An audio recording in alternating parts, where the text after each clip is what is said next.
Bom dia, hoje é segunda-feira, 10 de abril de 2023. Eu sou Bruno Amorim e o Jornal do Empreendedor, primeira edição, começa agora. Encerra hoje o prazo para micro e pequenas empresas se inscreverem no programa Ideias de apoio ao empreendedorismo.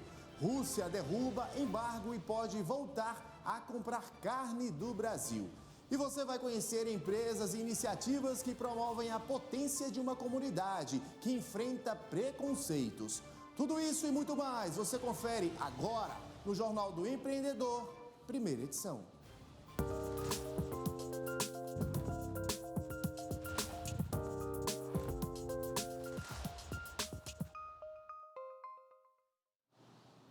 A pesquisa de endividamento e inadimplência do consumidor, apurada mensalmente pela Confederação Nacional do Comércio de Bens, Serviços e Turismo, apontou estabilidade no endividamento no primeiro trimestre deste ano.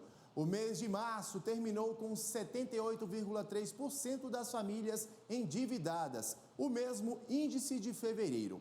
E eu converso agora ao vivo com a economista da CNC, Isis Ferreira, para entender a que isso se deve e se a estabilidade alta é uma tendência para os próximos meses. Isis, seja muito bem-vinda ao Jornal do Empreendedor, primeira edição. Bom dia para você. Bom dia, Bruno. Bom dia a todos que estão nos assistindo. Um prazer estar aqui com vocês. Prazer é nosso em te receber para esse bate-papo. Isis, como é que é feita essa pesquisa, esse levantamento? Bom, a pesquisa de endividamento e inadimplência dos consumidores, ela é realizada mensalmente, desde janeiro de 2010. Nós vamos a todas as capitais do Brasil e conversamos com uma amostra de cerca de 18 mil famílias.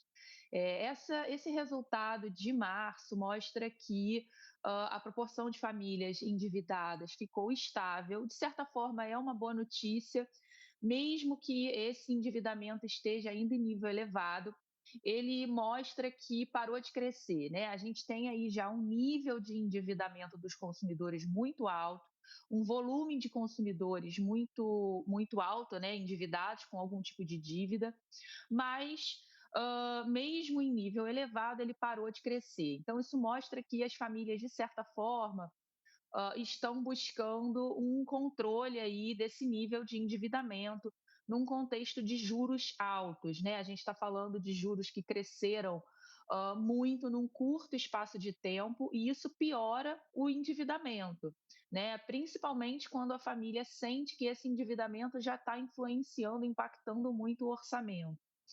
Então, de certa forma, foi uma notícia positiva, mas ainda assim inspira uma atenção em razão do nível de endividado ser muito alto. Quase 79% das famílias é um nível bastante alto, perto da máxima histórica. Agora, Isis, quais são as causas desse endividamento? Seriam os juros altos, a dificuldade em se acessar crédito?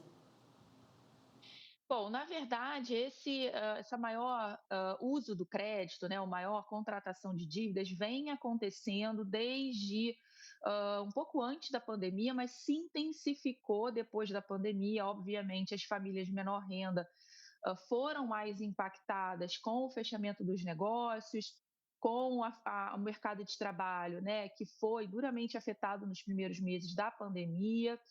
E nesse pós-pandemia de 2021 para cá, houve uma aceleração na proporção de endividados, muito por conta da inflação, que passou a crescer muito. No ano passado, a gente teve uma inflação que beirou 10% ao ano, fechou o ano muito alta e depois veio desacelerando a partir do segundo semestre, mas até metade do ano passado a gente tinha uma inflação acima de 2 dígitos, então afetou muito o orçamento das famílias, principalmente as de menor renda, e por conta disso elas precisaram esticar o orçamento com crédito, através do cartão de crédito, através do cheque especial, por exemplo, que são duas modalidades de dívida muito fáceis e que ajudam essas famílias a fechar o orçamento do mês, já que a renda do trabalho, que é a principal fonte de renda, não estava conseguindo fazer esse efeito, né?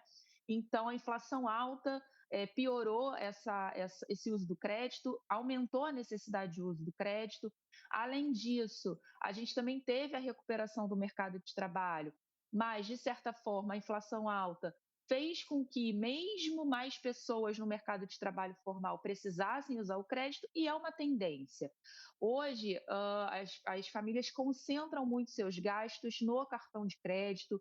A gente teve uma entrada de instituições, né, financeiras intensivas em tecnologia, oferecendo novos serviços para as famílias de forma geral, e isso fez com que essas famílias passassem a usar mais o cartão de crédito, por exemplo, também nesse movimento que acabou influenciando o maior endividamento. Além disso, a gente também teve uma retomada do consumo represado, né, depois da pandemia, com a abertura dos negócios em geral, do comércio, o retorno dos eventos, do entretenimento fora de casa. As pessoas também usaram mais o crédito para isso. Então, um conjunto de fatores levou a esse endividamento maior, e a gente não enxerga uma redução, pelo menos não nesse ano, isso mesmo num contexto de juros altos. E por isso o consumidor tem que ficar muito atento, porque estando mais endividado, ele também tem um risco maior para estar inadimplente. Estar inadimplente é diferente de estar endividado. Não podemos demonizar o uso do crédito, né? Estar inadimplente é quando você não consegue pagar a dívida na data de vencimento dela. Mas você pode usar o crédito e seguir pagando normalmente, seja a fatura do cartão de crédito, seja o seu crédito pessoal, o boleto, né, do carnê de loja. A grande questão é ficar atento para a inadimplência ser evitada. Isis, qual é o perfil desses endividados? São mais mulheres ou homens? Olha, hoje a gente tem uma proporção maior de mulheres endividadas. Na verdade, esse primeiro trimestre mostrou para a gente que cada vez mais mulheres têm usado o crédito, enquanto que a proporção de homens endividados vem caindo ao longo dos últimos meses. Então, a gente já tem aí uma diferença de 3 pontos percentuais. A gente tem pouco mais de 79% de mulheres no Brasil com algum tipo de dívida, enquanto essa proporção cai para 77, quase 77% de homens endividados. Então, de fato, as mulheres hoje mostram que estão usando mais o crédito, principalmente no cartão de crédito e nos carnês de loja, que é o crédito fora do sistema financeiro, né, o crédito operado pelo varejo. A gente tem um número maior de mulheres na sociedade hoje, nós somos mais numerosas, nós representamos pouco mais de 52% da população brasileira, e também hoje há mais mulheres chefes de família, de acordo com os números do IBGE. Então, cerca de 68% das famílias hoje no Brasil são chefiadas por mulheres. E isso, de certa forma, ajuda a gente a entender por que tem mais mulheres endividadas hoje do que homens. A gente tem menos mulheres no mercado de trabalho formal, mesmo nós sendo mais, em termos gerais, né, as mulheres sendo mais representativas na sociedade, elas são menos participativas no emprego formal, nós somos mais representativas na informalidade. Então, acaba que a mulher precisa recorrer mais, ou tem precisado recorrer mais ao uso do crédito para fechar o orçamento dentro do mês, e muito concentrada nessas duas modalidades de curto prazo. A primeira, o cartão de crédito, e, na sequência, o carnê de loja, que é o crédito operado pelo varejo. Isis, do que se trata esse programa Desenrola? Qual é o objetivo dele? Bom, Desenrola é um programa que vem sendo falado, né, que o governo vai lançar em breve, sobre renegociação de dívidas, né, renegociação de dívidas concentrada nas famílias com 0 a 2 salários mínimos de renda. A gente considera muito importante esse tipo de iniciativa, não só pelo lado da política pública, mas também pelo lado do próprio setor privado, que já está sentindo essa alta na inadimplência afetar os resultados das empresas, sejam os bancos, seja o próprio varejo operando as suas linhas de crédito. Então, qualquer iniciativa que venha ajudar o consumidor, principalmente de baixa renda, a renegociar uma dívida, um compromisso financeiro que ele não está conseguindo pagar, vai trazer esse consumidor de volta para o consumo, vai possibilitar um resgate do consumo dentro dessa família. A grande questão é que não basta só a gente renegociar uma dívida sem monitorar o sucesso dessa dívida renegociada, o pagamento dessa dívida renegociada. Não adianta só a gente tirar um consumidor do cadastro de negativados sem que a gente monitore e conscientize esse consumidor de que ele precisa ter uma cautela em relação ao uso do crédito nesse momento em que ele está pagando uma dívida renegociada. É ruim para o consumidor estar numa situação dessa, porque de fato ele fica sem poder consumir diversos produtos e serviços. Então, renegociar tem essa perspectiva de retomar a capacidade de consumo dessa família, e isso traz muitos benefícios para a economia, ajuda o crescimento econômico, ajuda não só a parte financeira, a questão financeira dessa família, mas também psicológica, né, do consumidor. A gente sabe que a inadimplência é um problema que causa não só transtornos familiares, como transtornos de produtividade no trabalho. Então, é importante resgatar a capacidade de consumo, resgatar a produtividade desse consumidor, resgatar um bem-estar familiar, mas é importante também que a gente traga alguma conscientização da necessidade de controlar melhor os gastos, o gasto do dia a dia, o pequeno gasto, que é o que faz com que a família fique desorganizada, desequilibrada e acabe ficando inadimplente. Então, o Desenrola tem esse objetivo, vai ser altamente positivo para resgatar essas famílias de menor renda, tirar, né, essas famílias de menor renda dessa situação de inadimplência, que de fato penaliza mais esse grupo de menor renda, são os que mais atrasam dívidas, são os que mais têm dívidas atrasadas há mais tempo, e num contexto de juros muito altos, de fato, a situação de inadimplência recorrente acaba se perpetuando para esse grupo. É mais difícil você pagar uma dívida que aumenta mais rápido porque os juros estão maiores. Então, o Desenrola é um programa altamente positivo, mas a gente tem que levar em conta também uma necessidade de monitorar essa dívida renegociada e trazer essa conscientização financeira para essas famílias que vão renegociar a dívida. São esses dois pontos que a gente considera muito importantes de serem envolvidos, de serem considerados dentro do Desenrola. Perfeito. Isis Ferreira, economista da CNC, quero agradecer aqui a sua participação ao vivo com a gente no Jornal do Empreendedor, primeira edição. Obrigada, pessoal. Bom dia. Mulheres pretas e mulheres trans provam que empreender é possível para as minorias. E o mercado começa a amadurecer nesse sentido. Algumas dessas mulheres se reuniram em São Paulo para debater o assunto. Há 4 anos, a Eva decidiu abandonar o emprego no mercado corporativo em função do preconceito que sofria por ser travesti. Foi no empreendedorismo que ela encontrou forças para transformar a dor em crescimento pessoal e profissional. Hoje ela tem uma loja virtual de cosméticos. Bom, começa pelo preconceito, os vieses preconceituosos da sociedade em relação a nós, em relação à nossa imagem, à nossa identidade e sexualidade. Então, mesmo você empreendendo, a maior parte da população trans e travesti está na prostituição, empreende com a prostituição. Então hoje a gente vem aqui conversar para fazer negócios e dar outras oportunidades e outros caminhos para essas pessoas. Por que é importante empresas como a Avon olhar para a diversidade? Olhar com um olhar de igualdade, de oportunidade? Bom, nós somos seres humanos, nós também temos essa potência que muitas vezes foi escondida por conta do preconceito.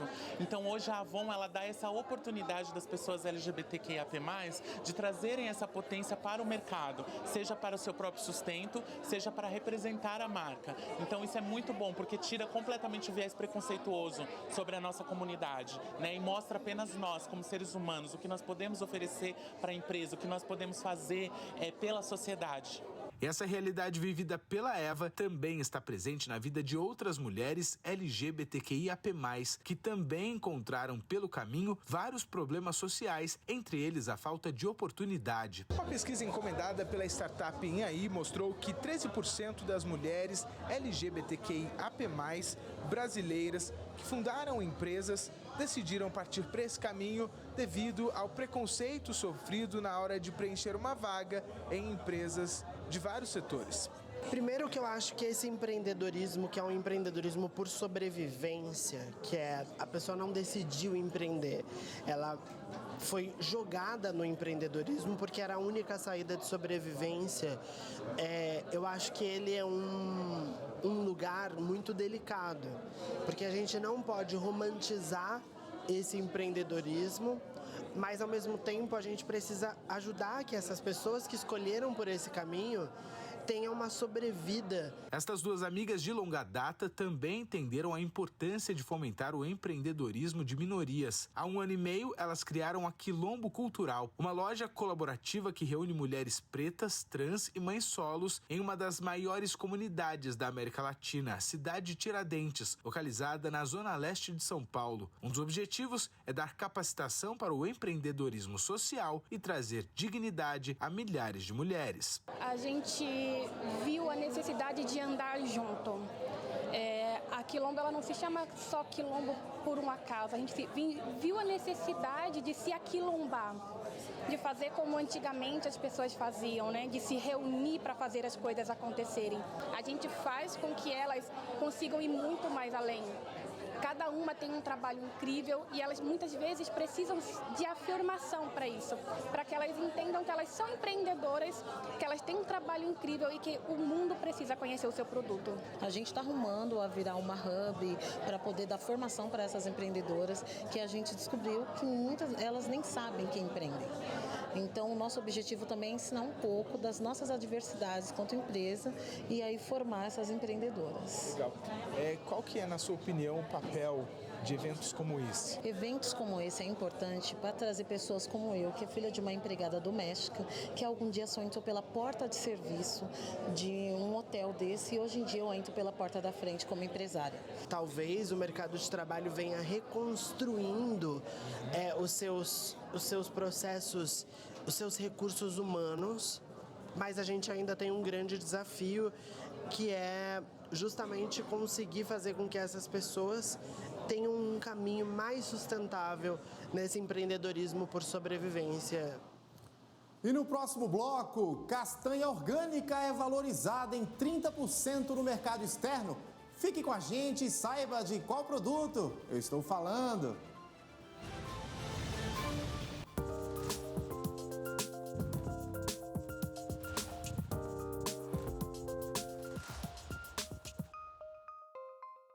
Estamos de volta com o Jornal do Empreendedor, primeira edição para todo o Brasil. A primeira castanha de baru orgânica certificada pelo Instituto Biodinâmico de Desenvolvimento Rural será lançada esta semana, durante a quarta-feira internacional exclusiva para setor de alimentos e bebidas, a Ano Food Brasil 2023, em São Paulo. A castanha é cultivada por agricultores da cooperativa Copa Base, no noroeste de Minas Gerais. O preço médio do baru convencional para o consumidor final é de R$ 100 o quilo. Já para o mercado internacional, o produto com o selo orgânico pode ser até 30% mais valorizado. O baru pode ser usado na forma de petisco ou como farinha em vários produtos. E a Rússia foi o 6º país a retirar o embargo à carne bovina brasileira. A restrição estava valendo desde fevereiro por causa de um caso isolado de vaca louca registrado no Pará e caiu na sexta-feira. O controle das condições sanitárias do rebanho é fundamental para o Brasil se manter como um dos principais produtores com maior rebanho e no topo do ranking como o maior exportador de carne bovina do mundo. Em fevereiro, o país seguiu protocolos internacionais ao relatar um caso suspeito de vaca louca no Pará. O animal foi abatido, incinerado e a pequena propriedade isolada. O resultado da análise em um laboratório no Canadá indicou o caso como atípico, de ocorrência natural, em razão da idade avançada do bovino. Isso significa ausência de risco à saúde humana e que não justifica restrições à importação, de acordo com as diretrizes da Organização Mundial de Saúde Animal. A Rússia retirou o embargo à importação da carne brasileira com origem no Pará. De acordo com Itamaraty, outros países também já tomaram essa decisão, como Filipinas e a China, que é nosso principal cliente. No ano passado, os chineses importaram mais de 1 milhão de toneladas do Brasil, o o equivalente a 40 bilhões de reais. Outros 5 países ainda restringem a compra da carne brasileira: Bahrein, Cazaquistão, Catar, Irã e Tailândia. O Itamaraty e as embaixadas têm atuado para esclarecer que, além de ter qualidade, o produto brasileiro é seguro e permanentemente monitorado. Essa reabertura de diversos mercados que vem acontecendo nas últimas semanas é espetacular para o Brasil. Lógico, sempre ressaltando, o Brasil segue à risca todas as normas sanitárias vigentes. O Brasil hoje é referência nesse quesito e desde 2013 nós temos o status de risco insignificante para a propagação do mal da vaca louca. O comércio internacional é um dos principais fatores apontados pelo governo federal para a retomada do crescimento econômico. Só neste ano, segundo o Ministério da Agricultura e Pecuária, 5 países registraram 9 pedidos de abertura para importar produtos brasileiros. E esta semana tem evento para o setor pecuário. A InovaMet 2023 fica de terça a quinta-feira no Centro de Eventos Ismael Esperáfico de Toledo, lá no Paraná. A feira envolve temas relacionados a suínos, aves, pecuária leiteira e peixes. Um importante palco para promover conexões entre o ecossistema produtivo da proteína animal da América Latina, com entrada gratuita. E temos mais feiras no mês de abril. Vamos conferir. Araguaína, Tocantins, recebe a 7ª exposição do Polo Comercial e Industrial da cidade. Será de 11 a 15 de abril no Complexo Poliesportivo Pedro Quaresma. A Rio 2C chega à capital carioca de 11 a 16, na Cidade das Artes.